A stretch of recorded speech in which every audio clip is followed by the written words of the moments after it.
amplify. And that's what this summit is all about. So I'm hoping we get Sofia back in. There may have been a glitch there, but I don't know if somebody wants to take over from there. I don't want to. I feel like I haven't spoken for a minute, so rather than sort of making you guys speak again, give you a little bit of a break for a second.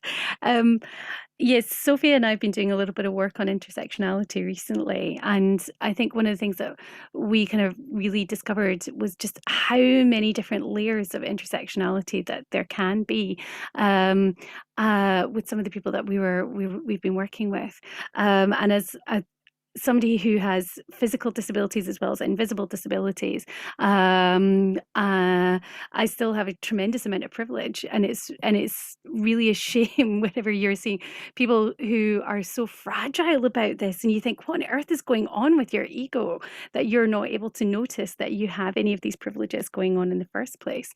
So it's really important to sort of just recognize that and sit back and take some time to really think about who we are, what we benefit from, why we benefit from it, and how we're supporting other people. It's essential really that we have a think about that, because otherwise we're not going to progress. We're still going to be dealing with the same issues in 100, 200, 300 years time, and that's not the kind of world I want to leave behind me.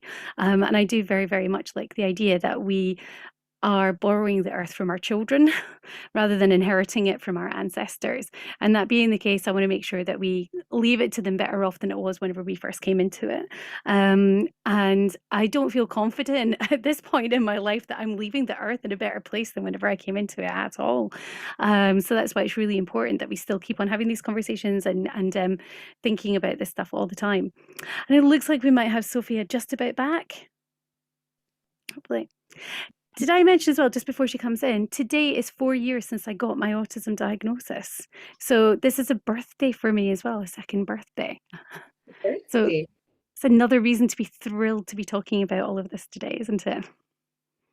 Well, Sophia's coming back in. Just something popped in my head there, and about why intersectionalism for autistic people is so important. Is actually how diagnosis of autism was monetized in America in the sort of 40s to the 60s.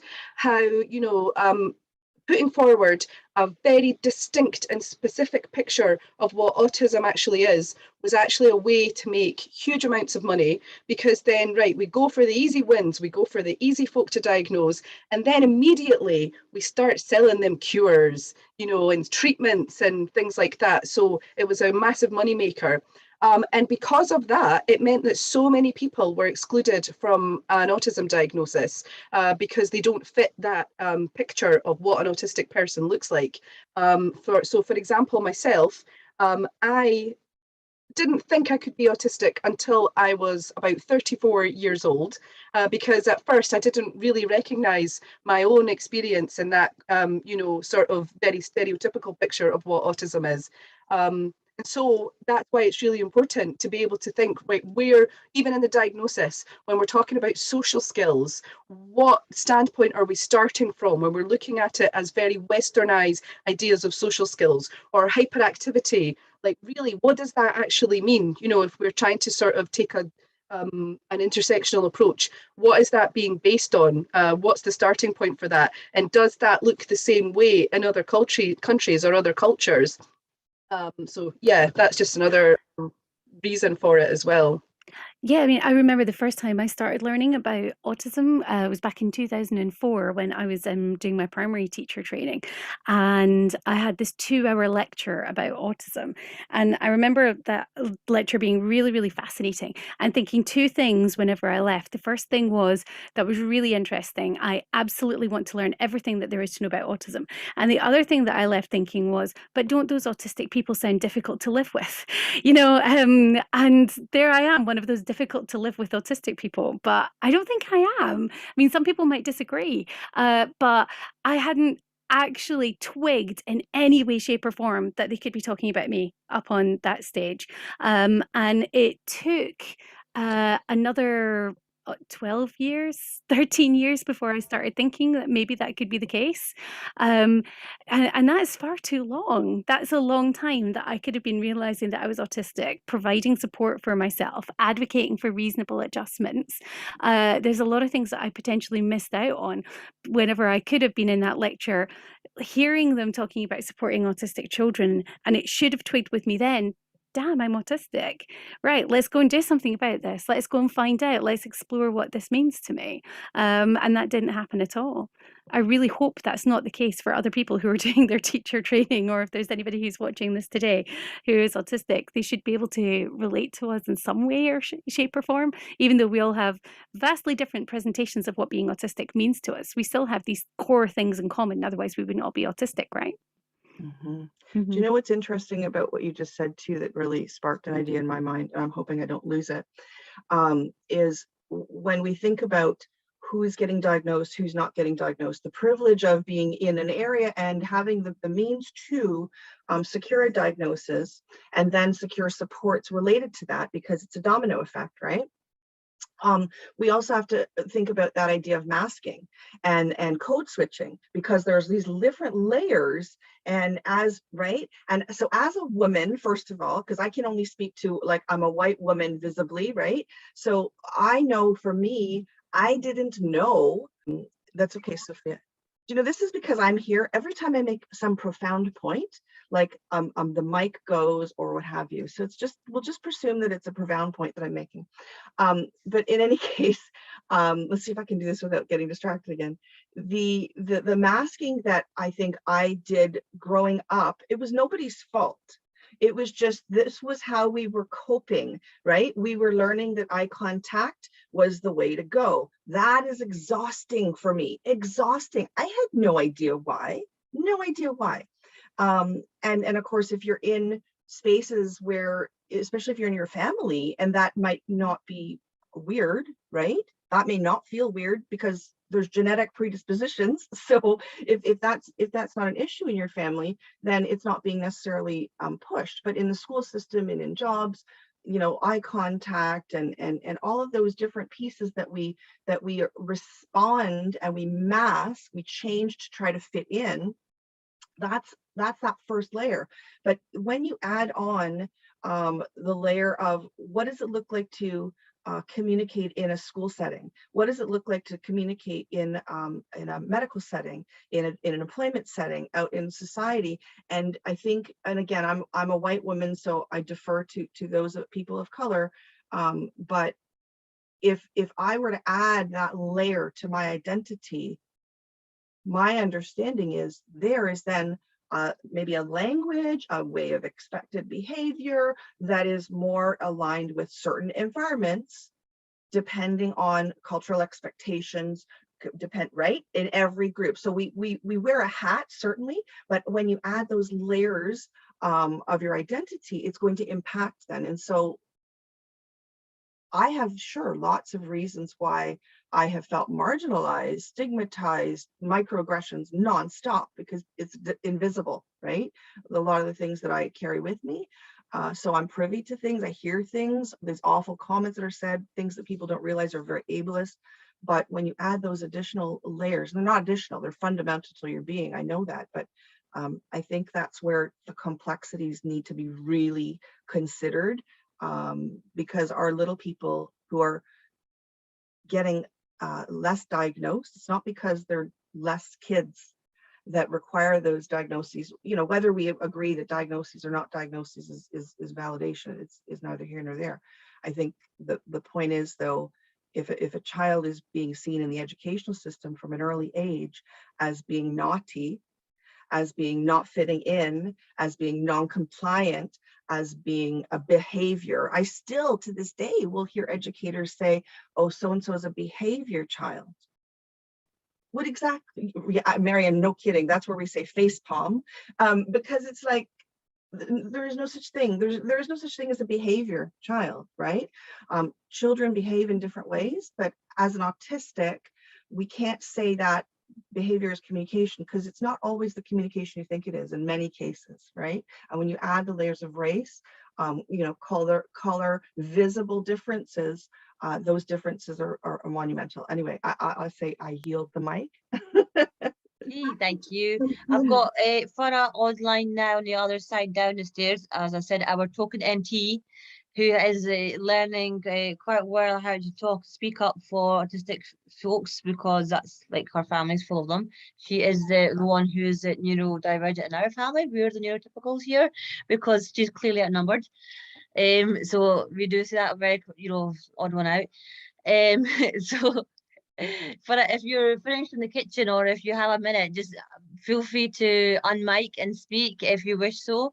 We just talked about intersectionality and autism, being an autistic women of color, even if it's your reflections on like seeing my journey the past 2 years, or your own kids' journey or nephews, just commenting as it is on the way. And even with workspaces, I know for a fact Flora, where she works, she will say like, is this suitable for autistic people? If not, then we need to make changes. And that's like the baseline, because if it's not, no, it's not working. And even though her job is race equality officer, it still works. Is a lot of, as you can see, the main theme of today really is about how being neurodivergent is about being anti-racist as well. That's probably what I should have titled this video, really. Anywho, Farah, you there? Is she there? I'm looking that way for her because yeah, I'm here. I'm here. Still in the kitchen, but I'm here. Oh, right, okay. Multitasking. So first of all, thank you very much for inviting me along. I'll happily be the odd one out. But no, it's 1 second. But no, it's a pleasure, and I think it's been an interesting learning journey. Actually, as a neurotypical. And to be quite honest with you, I never actually really understood a lot of the issues until I started suffering from anxiety myself. Because then there was like lots of things that me and my sister started to like connect over and bond over. So I think that in itself has been a huge change in our family dynamics. Being able to discuss about how we feel about certain things, or the inability to communicate in a certain way, or going out, what someone was saying about was eye contact as well. I find myself now as a big believer in making eye contact to make sure that you're being listened to and you're being heard to. That hold on. That now that with the anxiety and everything, I find that more difficult. And I find that, like, again, social anxiety, getting overwhelmed with people. I've become, I don't like people very much, so it's it's an interesting kind of curve. Loving for as well as I know Mum's taken over. It's okay. Bless, where would we be without our mums, eh? Thank you, Mom. But yeah, I'm just going to take it. But yeah, so in terms of that, and I think that's what when we talk about like race equality. So I've got a colleague who's our human rights officer, and a lot of things that she says makes absolute sense, because it is about it's a no-brainer. Like, what would work for racism in terms of like being considerate and asking, is this good for you? How does this make you feel? It's kind of obvious that you would want to do that for a neurodivergent person as well, because it is about creating those environments and those circumstances where you're encouraging someone to thrive. I genuinely don't understand why people go out of their way to make a situation not friendly in a way, like, keeping rigid in their way. And that's something that we tend to like quite deal with quite regularly, because it's a no-brainer when we talk about even simple things like talking. Do you really need to use so much jargon? Being mindful of what you say. even that in itself, like we get taught grown up, you know, watch how you behave, watch your respect, you know, respect your elders, manners, etiquettes, etc. We're brought up in that way. Especially like in South Asian community, like, you know, that is a very, very big thing. So like we do so much to make this performance for other people, but yet we don't get the same in return. I just think that is just absolutely, I don't understand that, and I don't understand why people are like that. So that's probably the reason why I don't like people very much.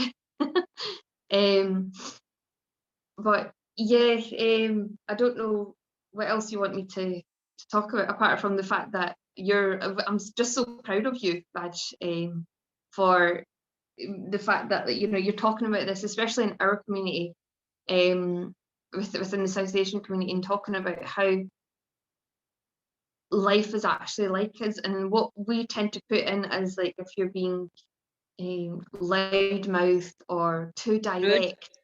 Too or rude. direct. I'm always told that. that there's a reason behind it, and it's not because you're crass or because you think that you're egotistic. That's the thing though, it's the nuance that, oh, she must be so proud of herself, you know, the pride and the arrogance, that's what you get labelled as. But the reality is that's not what it is. There's no pride there, there's no arrogance there. It is just the way that your brain functions. But that's part of that intersectionality, isn't it, as well? If you're, I'm a mother with a little boy, and if he goes into somewhere and he's very confident and outspoken, that's seen as, you know, that's him taking leadership and being forthright. Whereas if I was to do that when I was a little girl, I was being bossy. Right. I wasn't being a leader. I was inserting myself into places that I shouldn't be doing. And that's a really, really important thing. And I think a lot of the times it's so much about, when I'm thinking about different presentations of being autistic, so much of it is how we are raised. And there's the cultural expectations and gender expectations and all sorts of things that really, really do play a big part in there. So whenever I'm going into a space and I'm being confident and I'm taking charge, am I being perceived as being bossy because I'm a woman? Or is it because I'm autistic? Or is it because I'm an autistic woman? Or what is going on there? And it's really difficult. You can't actually separate those things out, can you? Because as an autistic woman, I am going to be direct, and that is going to have a big impact on how I get taken. Yeah. Well, and again, it goes back to masking, doesn't it? Because, you know, if we think about the idea of Damien Milton's The Double Empathy Problem, and we think about the fact that what we know now is that although it's a communication disorder, although it's related to deficit language and all these things in the DSM, it's really, the reality of the matter is that neurotypicals or aulistics communicate in a particular way. And again, there are cultural differences, and there are, you know, demographic, geographical differences, etc. But autistics are not communicating in a deficit way with aulistics. They can communicate just as well with other autistics. And it's fascinating because I keep advertising like Twitter Spaces, because I've really found them to be a fascinating venue where people can be authentic. They can feel that they have a safe space. And in some cases, it's a brave space as well. But the autistic-led spaces where it's autistics there, like it's like magic, because the qualitative conversations that we have when we're together are absolutely just as valid, authentic, and amazing as neurotypical or aulistics. The difference is there's such a small number of them.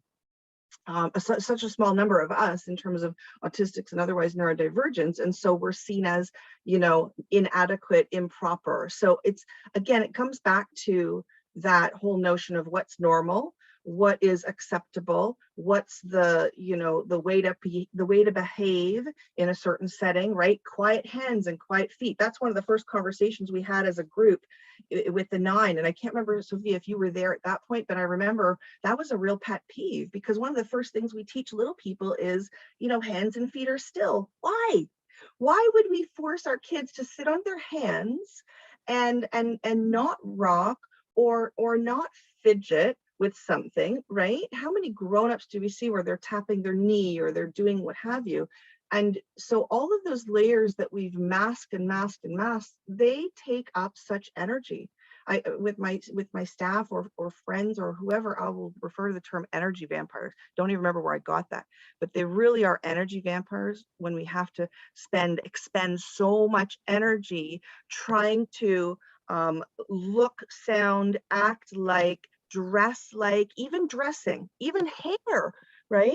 And I know, you know, both of you are wearing hijabs, but it's about, you know, where is everything fitting sensory wise, glasses, how the hairstyles like that is acceptable, or the clothing styles that are acceptable. And I know I have many times been literally told how to dress or not dress in a workplace setting. And it's not because people are trying to be mean. It's because they want you to be successful, right?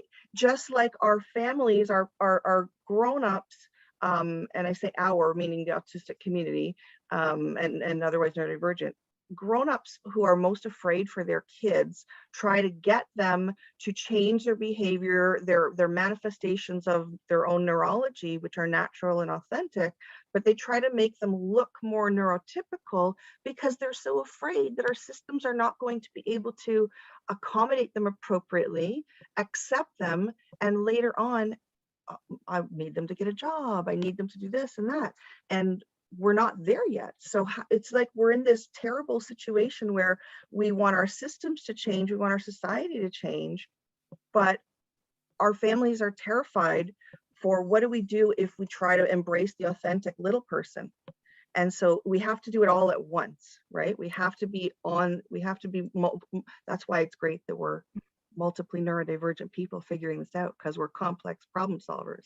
So anyway, but I've got a wee quick story sort of about tackling that stimming.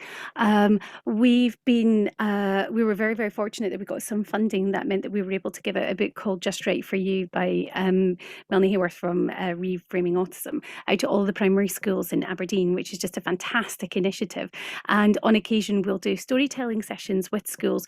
Next month, at one point, we're going to be doing a storytelling session that we're going to invite all schools across Scotland are welcome to come along to it, and people who are homeschooling, people who are home educating are allowed to come too. And when we've done it before, there's a part in it where we get everybody who's watching, who's participating, to flap their hands just to see what it's like. We've had times where we've had over 100, nearly 200 children all flapping their hands in their classrooms all at the same time. And it is so beautiful. Honestly, it's one of the biggest thrills, and it's one of the best parts of my career. And we're doing a lot of training with teachers. And whenever it's whenever it comes up, whenever we're talking about stimming, I do get all of the teachers, PSAs, head teachers, deputy heads, everybody to just go and flap their hands just to see what it's like, because I think this is how we normalize stimming, is just encouraging everybody else to take part. Sorry, Laura, I know you have something you want to say as well. It was just really to come back to something that Karen said earlier when we were thinking about, like, you know, quiet hands and quiet feet and what is appropriate behaviour in schools. And then when you think about like the intersections between racism and ableism, how about if you've got children who are, like my child, for example, he is a young brown boy, he is autistic and ADHD. Thankfully, his school is very supportive. But we know that in school settings, like Black boys are get in trouble more frequently, are excluded more, and then that has a major impact on your education and your attainment. It means also like, you know, an impact on your potentially your earnings later on in life. So looking at the intersections of ableism and racism is so important, because that has allowed a lot of really terrible things to happen, you know, that has got a major impact on the prison system, because how many like undiagnosed men with ADHD are actually incarcerated because they are criminalized for their for their skin color and also for their neurodivergency without being supported. And as we know, the criminal system is a massive moneymaker. So also we need to be thinking about who's making money off of all this pain. That's really, really important as well, because our systems, our economic systems are built on oppression. They're built on racism, they're built on ableism, and they're built on white supremacy. And in terms of racism, ableism, and policing, you know, we know that if you are Black, you are more likely to be harshly treated by the police. But what has come out is that many police deaths, quite a large percentage of them, are autistic people or people in a mental health crisis. So again, those intersections unexplored just cause more, you know, poverty, deprivation, illness. It causes disabilities, it causes pain, and it causes death. Just to really make it quite a cheerful point in our discussion. But that's why it's so crucial to be looking at things in these layers, because it's multiplication of marginalization. Oh, I want to read. Oh, yes. What We Do in the Shadows had Colin Robinson, the energy vampire. It's from Marion there. We're going to go on to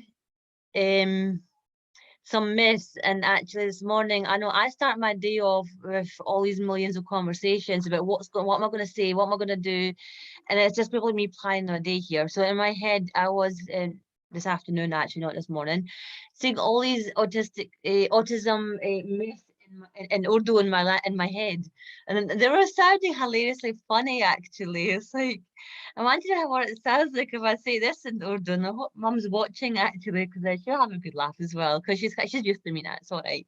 So I'm going to say we're going to head on to some autism myths. By all means, say whichever language you find comfortable. I mean, I don't find Urdu comfortable at all. However, I learned recently that if people who have dementia revert back to their natural languages and the language they spoke when they were babies. So I was laughing at that, because in my head, everything's all just becomes like, you know, quite pictured, you know, in my head, like I can see the vision. And it's like, how do you know what language that will be? So it's like, for me, it has to be Punjabi. And I'm like, yeah, that's right, because when I get really angry at the kids, it's the Punjabi that comes out, right? It doesn't matter how fluent I am in English, right? Or even like I barely speak it now, Punjabi, but that when I'm angry, man, you guys know I'm angry, right? The kids don't not understand Punjabi, but they'll know what I'm saying, right? They'll do it, they will do the job. So I think that's very important, because my identity as a Punjabi Muslim, a Scottish Punjabi Muslim even. And I'm going to say a couple of myths, top of my head, because actually I'm quite gutted I never brought the Urdu myth book with me. But hey, another resource. I'm getting more points here, man. I'm going to put the resource. If anyone wants to read the Urdu Punjabi, we've got the Arabic, is that right, Marion? We've got in Polish, we've got in simplified Mandarin. I don't know about what other ones we have, but we can make a list on the comments, and if you want a copy, you can feel free to message Autism Understanding Scotland, Different Minds folks. I'll pop the link in the chat just now. Yay, thank you very much. Okay, so here it goes, right? Don't laugh at me too much, right? Well, here's the one, right? ये एक गलतफहमी है कि हर कोई थोड़ा बहुत autistic होगा. So it is a misconception that everyone is a little bit autistic. I said that very nicely in Urdu. That's my practice, to be honest. Okay, here's another one. Autism का इलाज हो सकता है. It can be cured. Autism can be cured. Give me another one, girls. You give me another one, right? Give me one in English, and I'll translate it. It'll be quite funny. I'll try Punjabi. Only boys are autistic. Oh, right, okay. Autism सिर्फ लड़कों को हो सकता है. सिर्फ मुंडे autistic होंगे या. There you go, in Punjabi. If I've got any Punjabi people out there, right, give me a shout, rate my last translation. And here's a question for you. What word are you using for autistic in Punjabi? Just autism. There's no direct translation, which is why you can pick that up when I'm saying it. Yeah. Because even like the translated books that are in Urdu, it does the autism, but just in the Urdu script. So I want to just do a tiny plug, just because it's tied to exactly what we're talking about. But Baljit, who is the founder of Seeks for Autism in our area here, and we've partnered with him. He's actually created a workshop that will be running in Punjabi as well as in English, and that is part of the summit.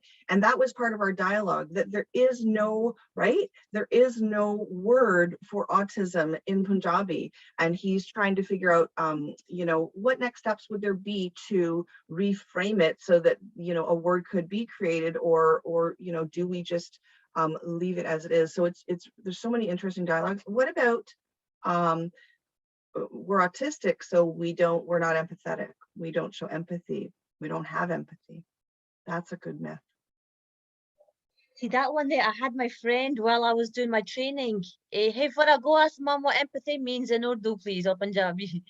Go ask, we've got a translator in the kitchen. But I know that we've got, I'm very sure my friend Sudha did translate that for me. Ahsas, I think so. It means ahsas, or which means empathy, to think about. So, autistic लोगों को, well, एक तो autistic लोगों को एहसास नहीं होता. They don't have feelings. In the sense of empathetic feelings, but there was another word. There was a word I need to go ask. Hamdard? Is that supposed to be a D or an F? Hamzarf? No. Okay, I can't. Tell me. Unmute. She spelled it. All right, With a D. Hamdard. Hamdardi. हमदर्दी नहीं होती. Autistic लोगों को हमदर्दी नहीं महसूस होती. So हमदर्दी is sympathy, not empathy. Wrong one. Oh. So you might almost have to state what empathy is in the translation. That could be what it is, right? There is a word for empathy. Yeah. Okay. I think that's one of the big things that we've kind of noticed, though, is that a lot of autistic people, when they come to our organisation and they're seeking some support, some of them will say, oh, well, I don't have an awful lot of empathy. People complain to me because I don't have empathy. And then we have a chat with them about how they show like care and concern with others. And it is blatantly obvious to me as an autistic person that they have an abundance of empathy. And what they're doing is they're showing it in a different way. So they're having that cognitive empathy where they not only understand what the other person is feeling, not only are they feeling it as well, but they are emotionally moved to do something about that feeling to help them. And everybody's just sort of recognizing it as kind of like rescuer behavior, that they're just sort of saying, oh, you've got a problem, I need to go and fix it. But they don't realize that sometimes it can be physically painful for some autistic people when someone that you love is having an issue and you have some potential solutions and you're not able to put them into place. And I think it's really important that if you're in a relationship, but any kind of relationship with someone that you're talking about, do you want empathy or solution? Do you want sympathy or solutions whenever they're talking to you? But we need to recognize that there's lots of different ways of showing empathy to people, because so many autistic people still believe that they don't have empathy, and they genuinely do.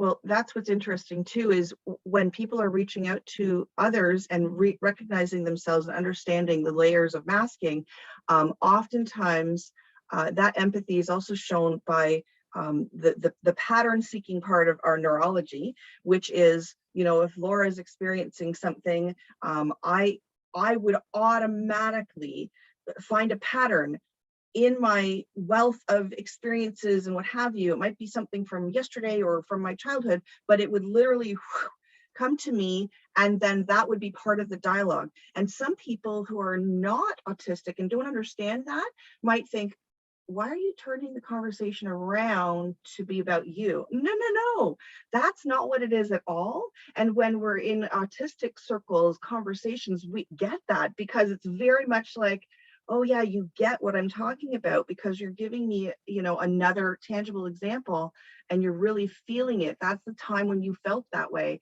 Whereas allistics or non-autistics, like I said, they will assume that it's because we're not empathetic. We just want to talk about ourselves, right? And that's how many times have you been told, oh, it's not everything's all about you, but actually it's really, you're not talking about yourself, you're just saying, I know what you feel because I've been through it. I hear that all the time, to be honest. But Marion, I'm just laughing at the fact that everything that Karen has said is basically our 8-week training. Isn't it just? I mean, she's distilled it down so well. We spent I 8 know. weeks delivering a training program to folks. And Yeah. yeah, Karen, I think you could have easily been another one of the presenters without having any preparation at all. Honestly, everything is just spot on. It's the same, Laura, everything that you've been saying too. Yeah. Absolutely. Yeah, completely spot on with it. But With so the thing then we have to remember is that idea of experts, because often the default in our schools and our systems is that those who know autism, those who know the most are the ones that have, you know, all these layers of expertise, but they're not living that neurology. When you live an autistic life and you spend your entire life literally feeling that you don't fit in, you don't know why, and and as women, we know it's well documented that it manifests very much as seeking to camouflage, and it's a trauma response when we are masking, but it's also really trying to fit in. So you end up seeing an identity on television and thinking, oh, that's one that if I replicate, but you also do it in very natural and organic ways because it's the expectation to do this, that, or the other thing. And you know, those aspects of what we're trying to unpack when we're trying to figure ourselves out make things very, very complicated. I have to give a shout out though to the autistic educators, advocates who are providing training, but you know, they're autistics, but they're also specialists. They're autistics, but they're also researchers. And too often we have people that are not autistic or otherwise neurodivergent trying to push research, push ideas, and frequently, again, best of intentions in many cases, but not always.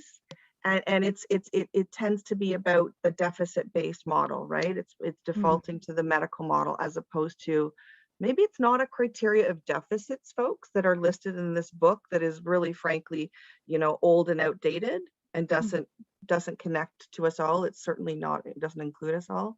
Karen, The complexities aren't there. Yeah.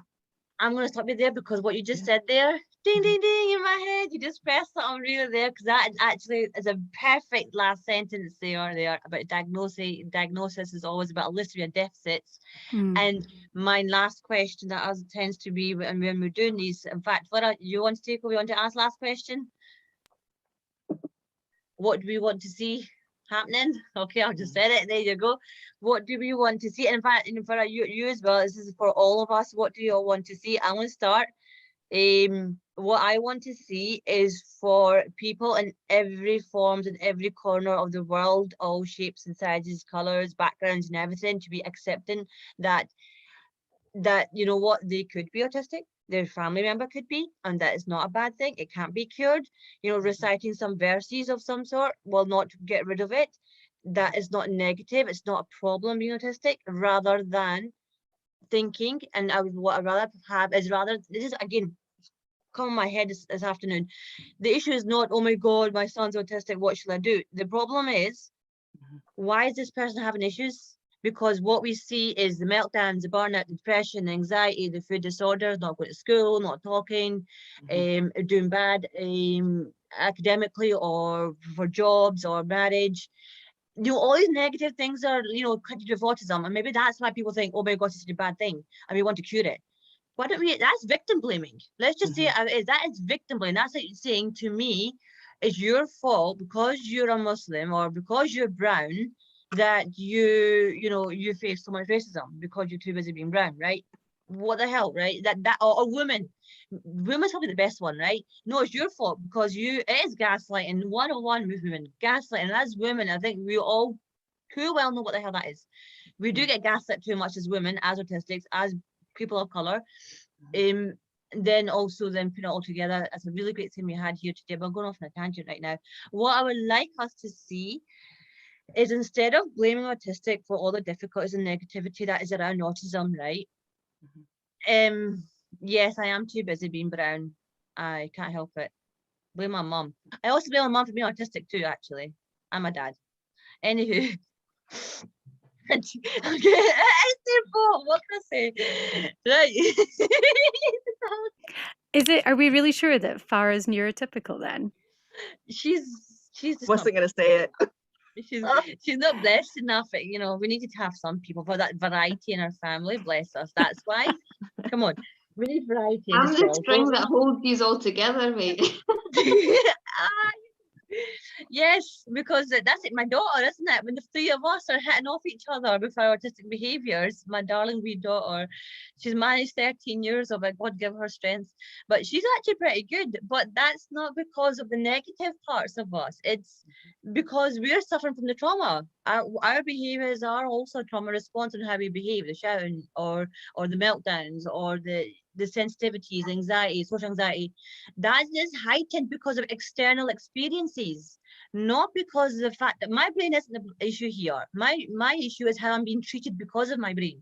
Same. My skin is not the issue here. It is because of the way I'm treated because of my skin, or because I choose to wear a headscarf, or because I happen to be a female in a very misogynist and patriarchal world.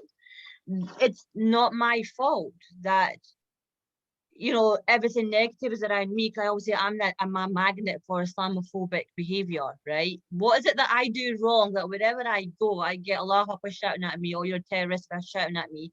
Why is it? And it's not because, oh, wherever I go, because this one here, he wears a headscarf too. It's not fair.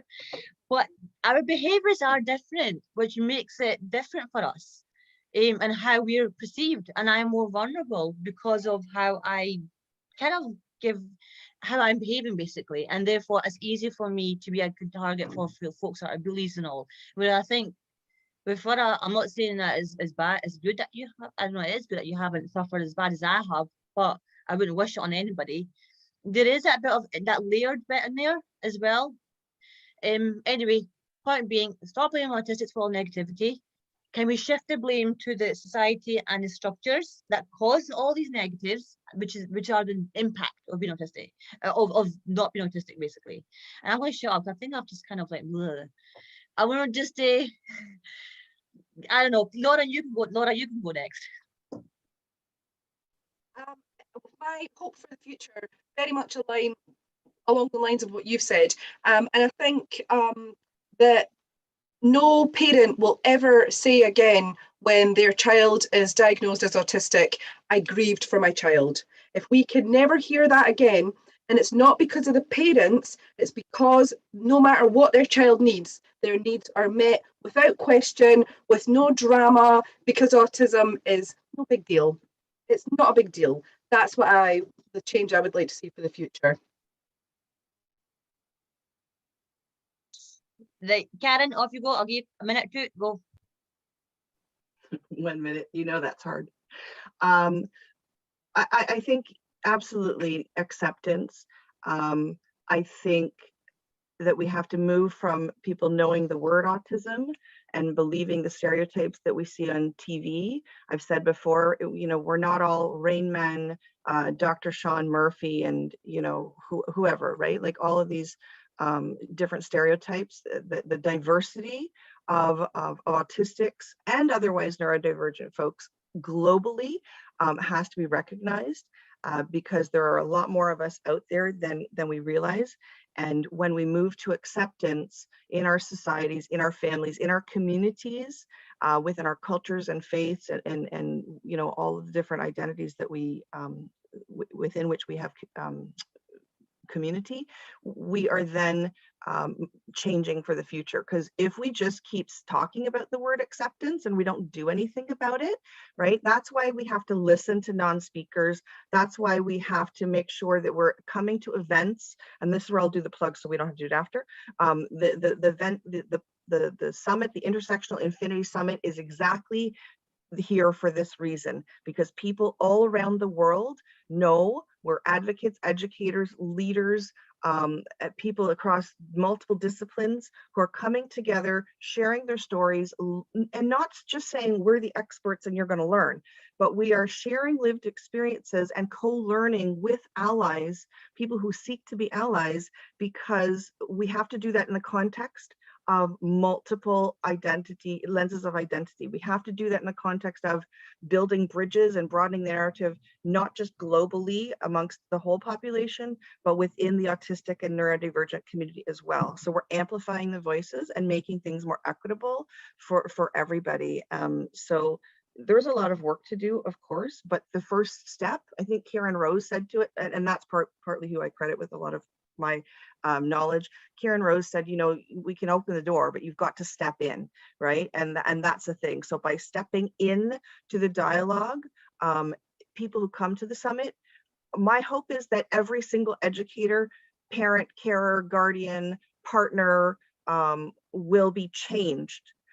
There will be a trajectory changing moment, an epiphany, a new idea when they read a book, when they watch a speaker, when they experience a Q&A with Jordan Zimmerman, which is happening tomorrow, right? When they watch This Is Not About Me tonight, get your free tickets. You know, so there's just, you got to walk in the door, right? Anyway, that's all for me. Before I send over to Marion, there was a video that is available for all to see. What's it called? How do we find it? Yeah, so I was saying it so quickly just now. So it's This Is Not About Me, and it was premiered last year. Jordan Zimmerman, who is a phenomenal educator, non-speaking, full-time AAC user. This film debuted last year. It was seen as groundbreaking, trajectory changing. All educators should see this. And we are sponsoring this tonight. Well, it'll be 6 p.m. our time. So you're now, as of today, in BST time, right? So it Yes. should be 11 p.m. your time. Many of our events are being recorded because there's licensing involved in the film. It's not being recorded. But if you don't catch the video tonight, watch on KINEMA, Kinema, I think is how they say it, because I know there will be other screenings over the next few weeks. But Cinema, Jordan, it's cinema with a K. correct. Yeah. So we're going to be doing that at 6 p.m. Eastern Daylight Time today. And if you go on to our Intersectional Infinity Summit, register for the summit, but also follow us on Twitter, right? Because we've got our 9. I don't know if there's a way for you to put that in the chat where they can see it, but we want to make sure they're following the 9 for updates. Because the Eventbrite links are there, and as well you have to get a ticket through Kinema, so that's important to attend. But that will be live tonight, and then Jordan is coming tomorrow to do a live Q&A, and she did not have an iPad for communication.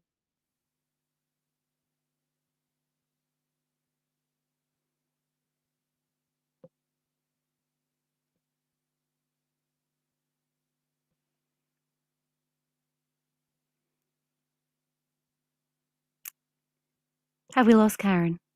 Out of communication. Oh. I don't know if I froze or if you froze. I froze. It was you this time. Yep, not me. It was a profound point again. Did you hear about Jordan Zimmerman? Yeah, she's coming tomorrow. She's coming tomorrow. Yes, she's coming tomorrow. So send us your questions on the site. There's a document. Send us your questions, even if you can't come. Send us your questions, because we will share them with Jordan and she will answer them tomorrow afternoon. It'll be after school for us. It'll be a little bit later for you all. Hope to see you at the summit. Thanks. Yeah, I'll be a guest appearance at the summit as well, on and off this week as well. I've got my diary filled with yourself Monday. Yep. Twitter space tonight. You've got Twitter space, and then Tuesday we've got stimming. Marion, you're coming along, and then Wednesday's a break, and then Thursday, Friday, and then Saturday as well. You're so between. Yeah, a bit busy, aren't I? We got something every day. And actually, before you change over, sorry, we've also got some pre-recorded pieces, but our book club is happening. So it's 1 o'clock here. So in about 2 hours, we're going to do a Twitter space, Sincerely Your Autistic Child book club. You do not have to have the book, but again, life-changing for many people that have read this or been part of these conversations. So I encourage people to, if you don't have a Twitter account, get one. Use a fake name if you don't want to come in with your real name, that's fine. But come on in and listen. You don't have to participate. just be there to listen and absorb. Okay, now I'm going to be quiet. Thank you.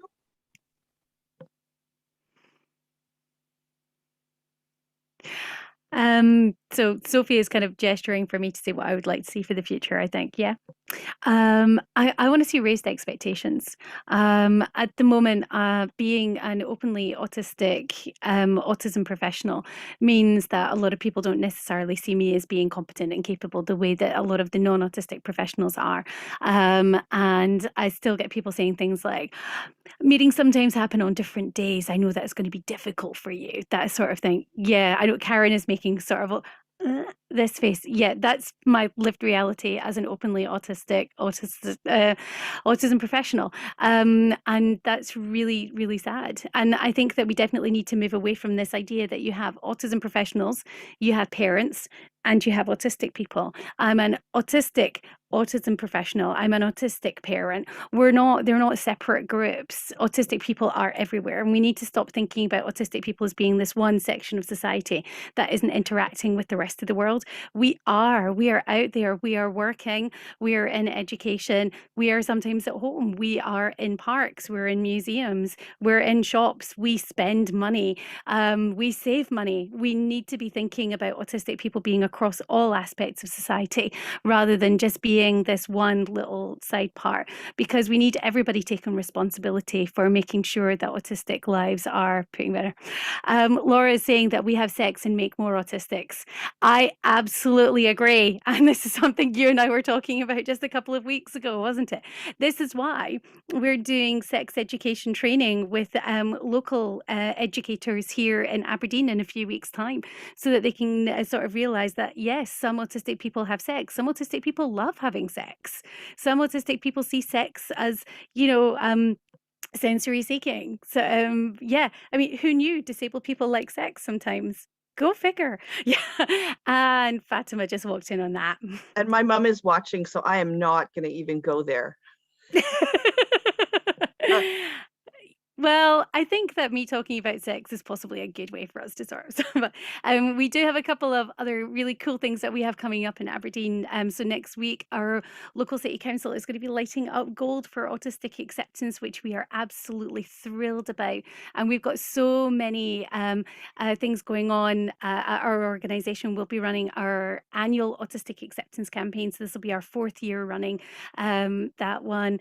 And we're going to be doing a webinar on autistic joy coming at the end. So we've got a webinar on autistic acceptance this Thursday, which, Karen, I think is around about the same time you're doing something on autistic acceptance too. So people can go to both. One will be recorded, ours will be recorded for sure. Yeah, well, and ours starts to like today. So overnight, last night, we launched the video. It goes right up until April 2nd. So we're going to continue all week long. But many of our sessions will be recorded as well. Some are pre-recorded, some are premiering, and we encourage everybody to go to as many as you can. The caveat being, go to sessions, go to conferences and summits where it's the autistics and neurodivergent people that are running the show. Because guess what? We can lead, we can organize, we can do lots of great things, and those authentic realities are where we need to fill in people's understanding and schemas across all sectors. It's not just about, whether if you live with an autistic, it's not just if you have a child who's autistic, it's about you're going to go to the grocery store, you're going to meet somebody at a party, and yes, we go to parties. Many of us close down the dance floor, right? Like how ironic is that? Because people don't understand that that's a stim, that's a huge stim. Didn't know that's what it was, but right? So all of these life and soul of the party too, right? Right. But that explains a lot of my childhood and teenage years, doesn't it? It's amazing the misconceptions. And I always say this, I said this in a podcast that Aidan Lee did with me a while back. I don't fault the people who work with us, the people who are in power, for things from the past, because we don't know what we don't know. But when we know better, we do better. We say this in equity speeches, conversations, in community all the time. When we know better, we do better. So we are giving people an opportunity by leading these events by running these workshops, by providing these variety of spaces in as accessible way as possible, right? We're all learning, we're all trying to get more accessible, so that you can walk in that door, so that holistics and autistics and otherwise neurodivergents, so we can learn together, right? And keep making change. So, but you got to walk in the door. Thank you so much. This has been amazing. I just realized that Fatima gave me a jammy dodger and did not taste like a jammy dodger. I just realized that it wasn't the raspberry one. Blech. My brain thinking it needs to be raspberry, man. I ate it anyway, but that was nasty. Anyway, good tea though, Fatima. Thank you.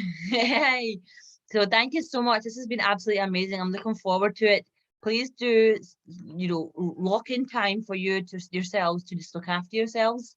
Go out in nature, have some fun, play with, I don't know, water, trees, kids, anything and everything in between, because this is going to be really exhausting.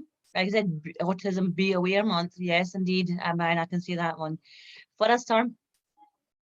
Oh, wait, forever. On the back of Marion and lighting up Aberdeen, the Edmonton City Council, I am waiting for a response from Scottish Canals to light up the Kelpies. I might have to go back on Twitter in public and ask them to reply back to my email, because that was a private email, obviously. So hopefully, woo-hoo, let's get the whole world lit up gold. Isn't that right, Hamid? Join Facebook Live if they do, man. We And will stream it. advocate for that, right? Advocate for that. And for those who Absolutely. don't know, can you, because I knew what the Kelpies were because I had seen them in some of your beautiful pictures. But for those who are across the pond with me who may not know, can you just let them know what that is? Because this is a big deal. Kelpies is the world's biggest, is the largest structure, monument kind of thing. A sculpture, that's the one, metal sculpture, and it's based on Scottish myth. And it's got a lot of local history to it, and it celebrates Scotland. And the designer is Andrew Scott, a Scottish designer who has designed quite a lot of beautiful sculptures, not just in Scotland but around the place. Quite a bit actually, but I can't name much. All I know about the Kelpies. Oh God, Scotland's murderous aquatic horses, very, very mystical, very, very, very They exotic, not aren't they? come galloping in with the surf. So from the surf, they take on a sort of horse form. And the sculptor used real horses to base his Kelpie Right. sculptures on. And the horses' names were Duke and Baron. And I remember it, that Duke has his head back and Baron has his head down. That's how you remember which one is which. That's not a very good way of remembering, because that could just be either of them. B back is Baron, Oh. B down, Duke. Oh, that's better. Now you spelled it out for me. Thank you.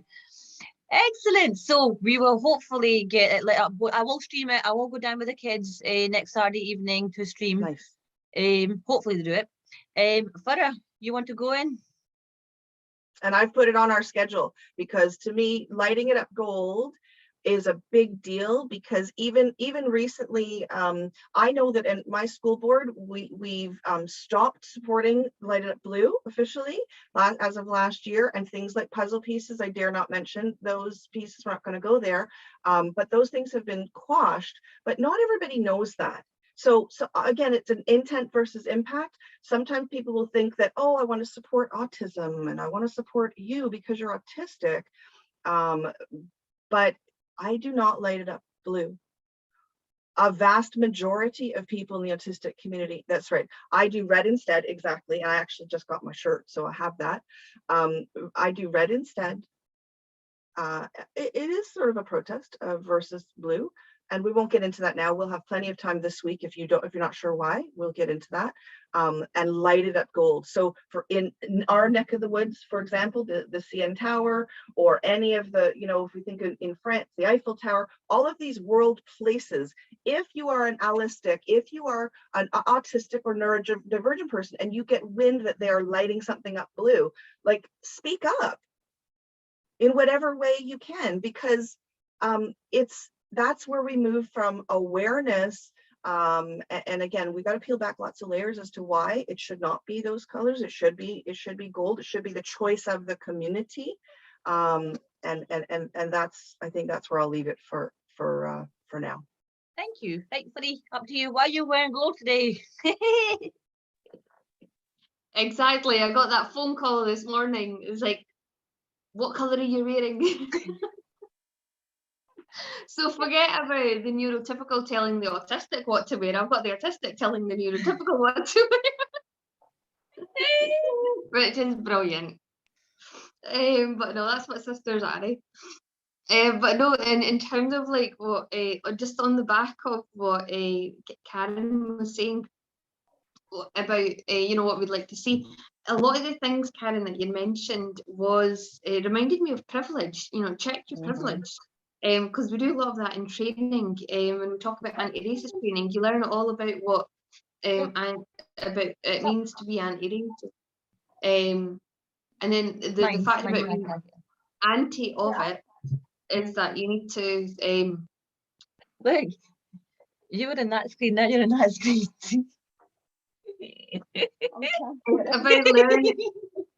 Go and mute yourself, please, if you're going to talk. Oh, sorry, I didn't People realize were, that. like, lost The wee me. man's just teleporting screens. Sorry. Thank you.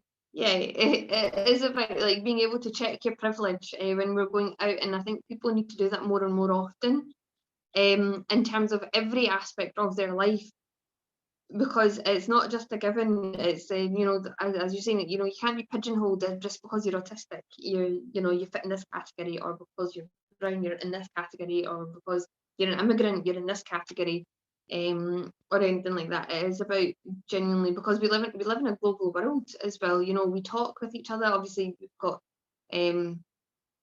people from all over the world joining us within our Facebook Live. It's about, you know, wake up and smell your privilege. And check your privilege, really. And then I think that's one thing that I would like for people to take away today, is that, because you know what, not everybody, I think, it's again going back to that sort of discussion, is like, we're not a minority ethnic, actually. We're actually the global majority, if you think about it in that way. And it's the same with like autistic people. It's like, you're not, I mean, like, there'll be more autistic people out there than what we realise. So why not just embed these practices from day one, so we can be genuinely inclusive of everybody? It's not that hard. You just ask and you use common sense, because when sometimes people say ask them, oh, but you know, you could ask the wrong question. Yeah, because you got to be mindful with what you're saying. If you're a neurotypical and you don't know how to be mindful of what's coming out of your mouth, then you've got something wrong with you, mate. It's not too much. It's not. I don't think it's too much to ask for people to be more inclusive and to be asking. And that's another bugbear actually that I have. I'm working on the public sector quality duty review for the Scottish Government. That's how I'm just going to. So yeah, but like, I'm going to put in a response from Al Masad as well, and we'll cover disability as well as race within that in an intersectional point of view. But when we talk about, like, let's do inclusive communication.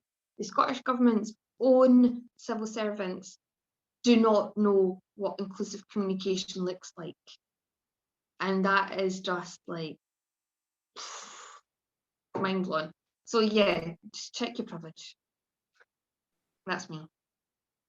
Okie dokie. It says the event's ended, but we're still on live, just because on Facebook I had said that it's going to be 1 hour. Are we still going live? Because yeah, I think Facebook's trying to tell us to, like, you know, cut it up, because it's like 4 to 6 here. We're never going to end. Be realistic, yeah. But we better get going, because we've got me at 7 o'clock, and we've also got kids too, that as well. So we're gonna just have to wrap up here. Our next Facebook Live will be next month in May for mental health. Men's mental health is a very particular topic for me and my dear sister. But we're going to have our new recruit, Mohammed, coming along. He's got a month to prepare for it. And I'm going to get him to, you know what I'm going to do? He's Arabic for her. I'm going to get him to give me some myths in Arabic now. Yay. So we'll have Arabic and we'll have Urdu and Punjabi. Yay. And we'll grow the Al Masar family. We'll see anyone else who wants to come online in public, you know, globally, come and translate as good or bad as you like. Doesn't matter. It's about putting yourself out there. And being that beacon where people who are hiding or scared or traumatized know they're not alone. That's probably the main thing that we've all learned, is that we are not alone. We're not alone at all in our anxiety and our difficulties, or even our way of thinking. Okay, I'm gonna keep going on, right? I'm not monologue. I'm gonna say good night, goodbye, everybody. And can the speakers just stay on? And I'll stop the live now. I hope folks have enjoyed. Can you folks just share it as well, please? And it'll be on YouTube. Bye. Thank you. Bye.